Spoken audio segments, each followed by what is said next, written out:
Why on earth did I end up buying this Porsche 981 Cayman S over any of the competition? Well, in today's video, I'm going to be explaining all the reasons to what persuaded me to buy this over anything else, because there was a lot of factors that went into buying this car and a lot of other cars that could have been here instead of the Porsche. So why did I end up buying this over anything else? Well, let's get right into it.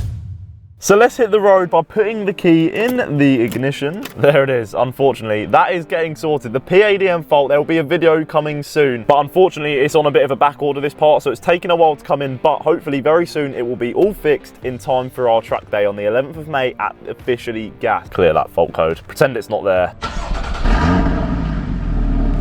I always say this, but for a stock exhaust, this thing sounds good.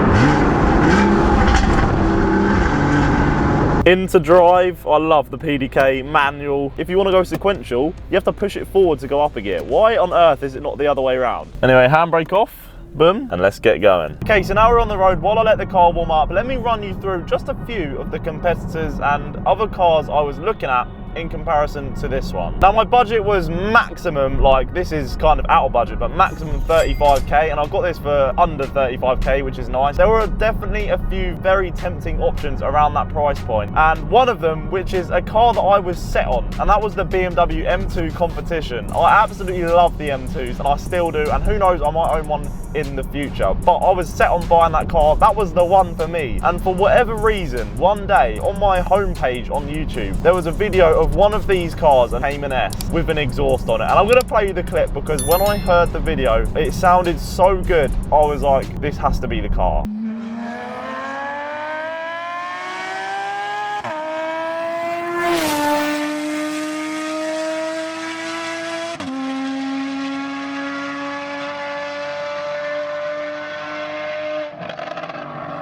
When I heard that that noise was capable of coming out of this car, sounding very, very similar to like a GT3 RS, I was like, Jesus Christ, for the money, if I could make a car sound similar to a GT3 RS, I've got to do it. When I saw that these were kind of in budget, I mean, I did stretch my budget to get into one of these. I was like, yeah, this has to be the one.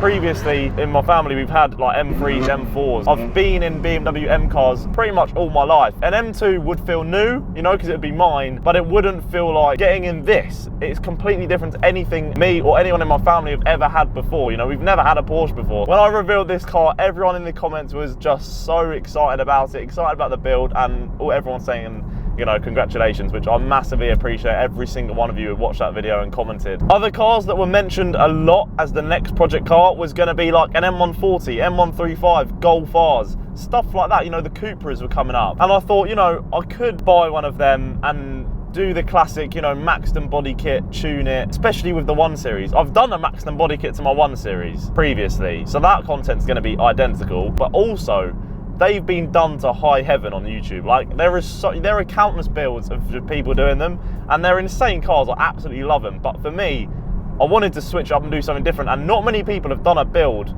properly, step by step, of a Cayman. So I thought, you know what, this is a very good opportunity. You know, do something new, do something different. And yeah, like I say, it was a risk, because if no one likes it and no one wanted to see it, then well, I'm stuck with a car now that no one wants and no one is excited for the content.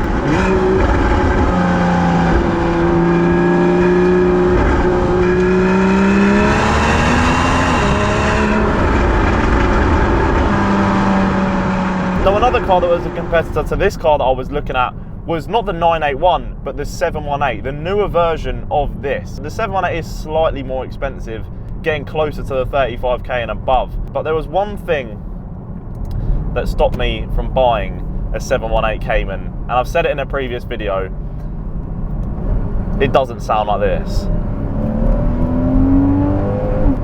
These things sound insane. Now I know this has got a stock exhaust at the moment, but these things can sound ridiculous.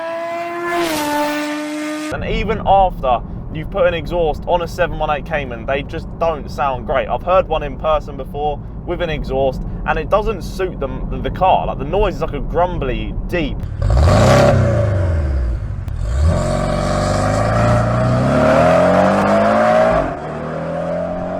but this,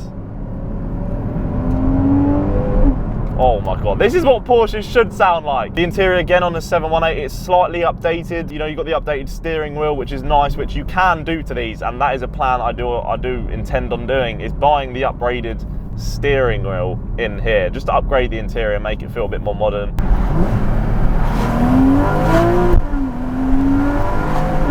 Oh my God.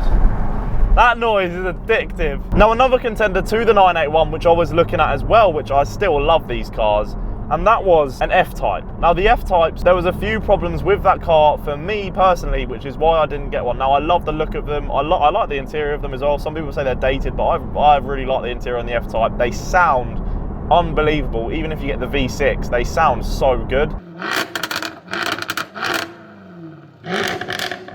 But you can't do all that much to them. Like modification wise, you can't do much to them, so there wouldn't have been too much content on an F-Type. And two, I don't know if it's really like a car that people would want to watch on YouTube. But yeah, that's kind of why I didn't go for an F-Type.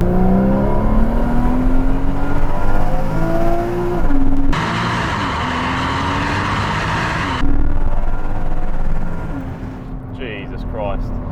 This thing is so quick. I test drove a Cayman and a Cayman S, and the Cayman S it blew the Cayman out of the water, because the Cayman standard one just has no power in my opinion. Like you just feel kind of, you want more, and it doesn't have any more to give. And these are way more tunable as well. A 2.7 Cayman comes out of the factory very much producing the max power that engine can. This, you can tune them up and get another like 50 to 60 horsepower out of them. And that's again why I went with one of these over a standard Cayman. Like they are 5 grand more in an S over a standard Cayman, and you might be wondering, you know, is that worth it? In my opinion, I test drove them back to back, went out in a Cayman, then went straight into a Cayman S, and it was night and day. I couldn't buy a Cayman. I honestly felt like I was going quicker in my Fiesta ST when that was tuned up, and I couldn't have that. I was buying a Porsche, I was not being slower than my Fiesta, no chance. Put it in Sport Plus again. The gearbox on this is just so good. The PDK, everyone raves about them, and I see exactly why. Thank you.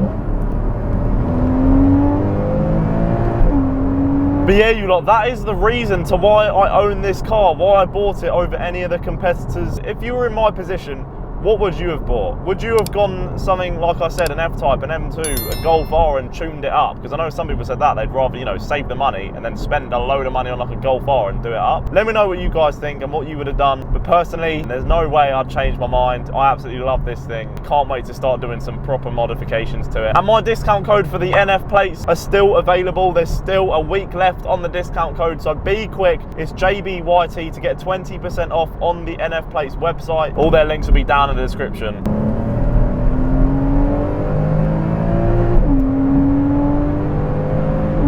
But yeah, you lot, that is going to be it for today's video. I hope you guys have enjoyed and understand my reasoning to why this is the car of choice for me. But yeah, thank you guys for watching, and I'll catch you guys in the next one.